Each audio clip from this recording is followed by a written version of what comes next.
Hello and welcome to another TFHB React. Now today we are reacting to another Tifo Football video, this time looking at the history of the World Cup from a tactical perspective. Nice. We're going to look at the tactics from 1930 to 1950, during this time the World Cup was born. Yep. Uruguay, Italy and Uruguay again are the winners. But let's see how they did it from a tactical point of view. Yeah, Ready? really foundational years in football history, isn't it, really? The birth of the World Cup, the growth of football, the 1930s anyway, really significant years in modern history. So I'm quite interested in this. Exactly. Let's go. The period of 1930 to 1950 saw only 4 World Cups due to the hiatus of World War II. Of course. Tactically Yeah, though, no. despite the 20-year span, tactical evolution occurred at a slower pace, marked by moments of innovation rather than the massive shifts that would come after 1950. So we know football these days as, the tactics mainly of Pep Guardiola, Jurgen Klopp, Jose Mourinho a bit earlier than that. Sort of the tiki-taka, the gegenpressing and the sort of, neo-catenaccio kind of style of play.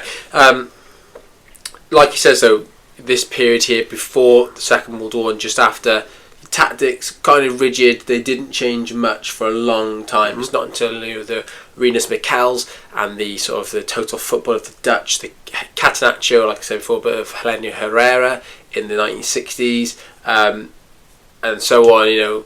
Those kind of tactical movements were big shifts and changes. Here, though, we see the same kind of stuff. Yeah. We've talked in the past about how the 50s are like the birth of modern football. Yeah. This is like just pre-modern, just slightly before the modern day. How did football look? Very, very different. If you were to be transported back and watch a game, it looked very different, but still very, very important for football history. I'm sure we're going to see things like the WM in this. Is it the Matondo as well? We'll see how that plays out then in these managers' ways. Before 1930, football had shifted from its form before the 1880s, which saw a 2-2-6 formation move into the 2-3-5. The second centre-forward dropped back and became the centre-half. That's funny. Similarly, a sort of kick and chase evolved into a team game. Kick and chase, you see that obviously with sports like rugby now, isn't it? You get the ball, you lump it along with a kick, and you'll run forward and chase it, and then you smash into each other and have a scrimmage, a bit like NFL as well. Yeah. Or you as a primary school teacher, what kids naturally do. Kids actually do it in school football. Yeah. Lump the ball, we all just chase it and follow it. Yeah. That is what football was for a long time before 1930. Before, maybe a bit earlier than 1930. Herbert Chapman, changing the sort of game before that. But 2-3-5 then, WM and so on. Is what's going to evolve as well, and then into the WM. Exactly. That relied on shifting the ball using passing as much as it did the head down, run with the ball at feet style that proliferated football before and after the formation change. As teams became more organised and coached, football saw that simple dribbling was ineffective. The pitch was there to be used, and while dribbling never went out of fashion, passes were used to find the man, and crossing became a feature of the game. I think a lot of that was down to the Scotch professors, wasn't it? The Scottish players in the 1880s, 1890s, bringing that idea of the combination game, the passing game.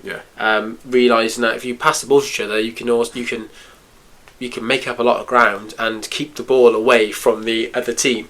Whereas if you just get the ball and dribble it with everyone around you, it just becomes a bit of a mess. Initially it was seen as unfair almost, wasn't it, when they started to pass the ball around. People were like, hang on a second. This isn't the English way of playing. Yeah. How dare you? That you got sport should be combative and physical. Yeah. Not about flair and skill. So shout out Scotland, the originators. Yeah, exactly.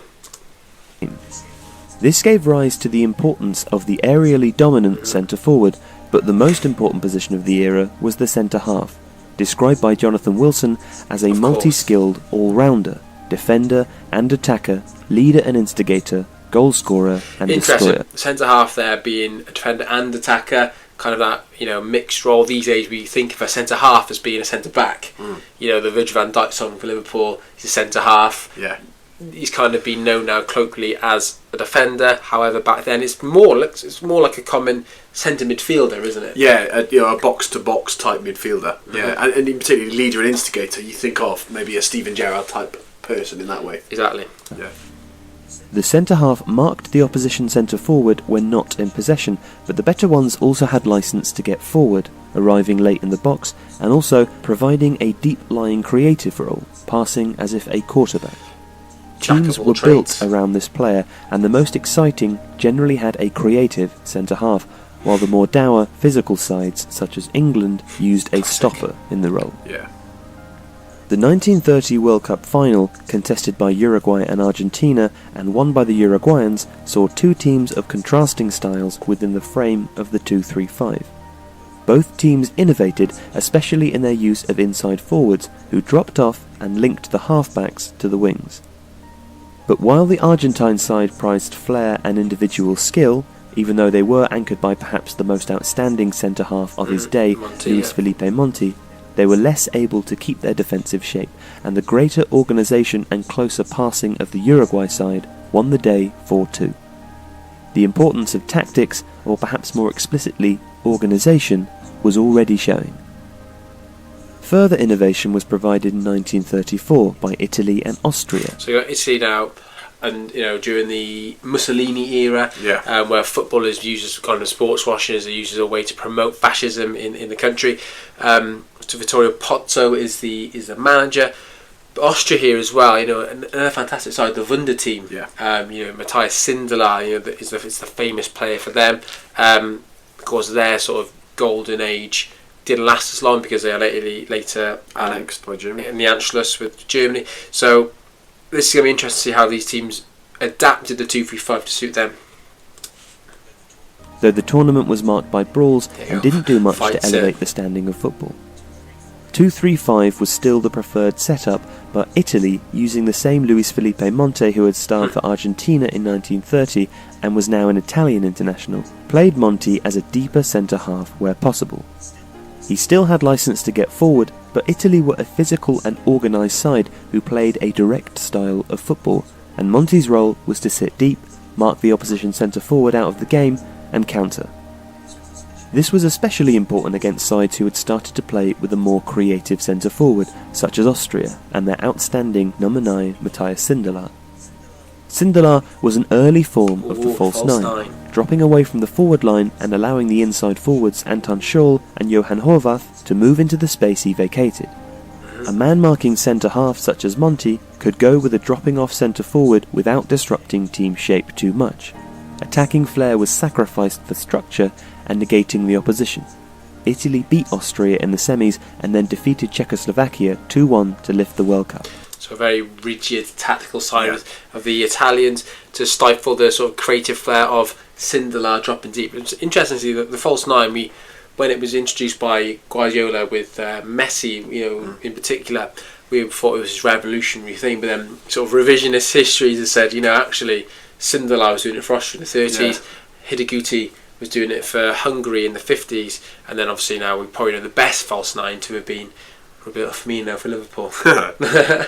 Archetype of that. Yeah, I think this has been great so far, and it shows actually those key figures, people like Sindelar, but also Monti as well, who are forgotten absolutely by the average football fan, but were so important in those early years. Maybe he's a little bit of a Rodri of his time, I suppose, in some ways. Could be. Yeah. In 1938, Italy again beat a Danubian side with a deeper-lying centre-forward, this time the Hungary of Gheorghe Sarosi. But the interesting tactical innovation came from Karl Rappan's Switzerland. Yes. Rappan, an Austrian, created the precursor of Catenaccio, deploying man markers and a sweeper behind the deep playmaker. That's a different looking formation. This defensive system, which used long counter-attacking passing, was enough to achieve a surprise win against Germany, but not enough to beat the more fluid, cerebral Hungary. Nonetheless, the defensive mindset of Italy and tactics of Switzerland showed the direction in which football was heading. Teams setting out to negate rather than match. So, Catenaccio, the first sort of, sightings of that were Karl Rappan, Switzerland. Switzerland not known as a big footballing nation at that point, so them turning up, if they wanted to compete, they couldn't just, do the noble thing and go toe to toe with these teams. They had to play a more rigid, negative style in order to try and get a 0-0 or a 1-0. Take the extra time. Yeah, makes sense. Hope the other team gets injury, and there's no substitutes at that point, so maybe they can win because they've got more players. Then you see it taken on by Herrera's into Milan in the 60s to amazing effect, and Italy, became a symbol of Italian football, didn't it? Strong defensive lines, counter-attacking, go 1-0 up, defend, deploy the chain, Catenaccio, and then of course then it's been taken on by Mourinho in more recent years. And it's still Italian football, isn't it? That is the proud way of doing things, is doing that, of being rigid and hard to beat. They've been incredibly successful throughout football history, and they've had times of more flair, but that is very much the Italian way of doing things, isn't it? And you're prided on your defence and your centre-halves, your centre-backs. We think of some of the greatest centre-backs and defenders of all time are Italian, isn't it? Starting in Switzerland, though. Yeah. Succeed. World War II put paid to World Cups in 1942 and 1946, but 1950, hosted by Brazil, saw the fourth World Cup and the first in which the Jules Rimet Cup was awarded to the winners. The winners were not Brazil, and their final defeat to Uruguay triggered a period of national mourning. Brazil had come into the tournament playing a style developed in Brazilian club football called the diagonal, which saw one inside forward pushing up. You can see a change there straight away, can't you? You can see that's the WM there. Yeah. You've got the very, distinctive shape. They got three defenders. Yeah. And then two centre halves, two inside forwards, the outside forwards and the centre forward. Whereas before we could see it was the other way, wasn't it? There was two defenders and three in front. Yeah. It's interesting. This is where the names come from as well. The left back and the right back and the centre back. We've still got the centre halves that now sort of interchangeable for us with centre back. Mm-hmm. But this is a formation that lasts Yeah. for a long time in football, isn't it? This one here, it develops, and there's different styles and different ways of doing things, but this formation is something that sort of sustains for a long time. For a long time. One sitting deeper, and one of the two halves dropping deeper. This was a change from the WM formation, which had now become largely the standard in world football, in which the centre-half had dropped off to become a third centre-back. The Brazilians played with style and swagger and brisk, incisive passing that worked within the triangles created by the diagonal, but as the tournament progressed, Brazilian coach Flavio Costa switched back to a WM, restricting the positional interchanges that allowed Brazil to attack from everywhere. In the final, Uruguay, coached by Juan Lopez, set up in the style of Rapan. Despite Brazil taking the lead, Uruguay fought their way back into the game, and their organisation, defensive solidity, and their exploitation of Brazilian left-back Bigod's unfamiliarity with the WM saw them win 2-1. I mean, that result, the Maracanazo, it's got to be down as one of the most incredible football matches of all time. Yeah. The biggest shocks of all time. Yeah. The way, Uruguay really weren't fancy. They were, it was a group stage. It was the last game of the groups. Uruguay and Brazil happened to meet each other in the final game, and basically went down as a final. Brazil only needed a draw at home at the Maracanã, 200,000 fans. However, of course, we know now that they lose Uruguay. Mass hysteria, people dying. Brazilian fans killing themselves after this game. They were so distraught. This couldn't happen to them on their chance to be on the biggest stage of all. Uruguay win it, of course, and they even ditched the colour of blue, isn't it? Blue was the Brazilian colour. White and blue, yeah, and then they get rid of it. Ditched that as a result, and obviously the famous yellow was adopted, and so many Brazilians point to this moment as the moment that sets up the Brazil Pele, that we know today. Garrincha, Socrates, It's the birth of real Brazilian football, I'd say. Yeah. The match, known as the Maracanazo, was considered by Brazilians to be the nation's greatest tragedy. It was also a victory for tactics. There we go. Fantastic. Right, really enjoyed that. That was by Tifo Football, so please give them a subscribe from the link in the description below. The original video is down there as well. Fantastic little opening there to the tactics of the World Cup. I hope you will watch the next video soon as well. Yeah, really interesting. Really interesting. I think we sometimes forget that football had tactics back then. Maybe we think of it as too simple, but there was tactics. It was different to how we know it now, but it was still a tactical game that utilised coaches and those clever people that are innovators of our great game. Fantastic. Thank you so much for watching, and we'll see you again next time.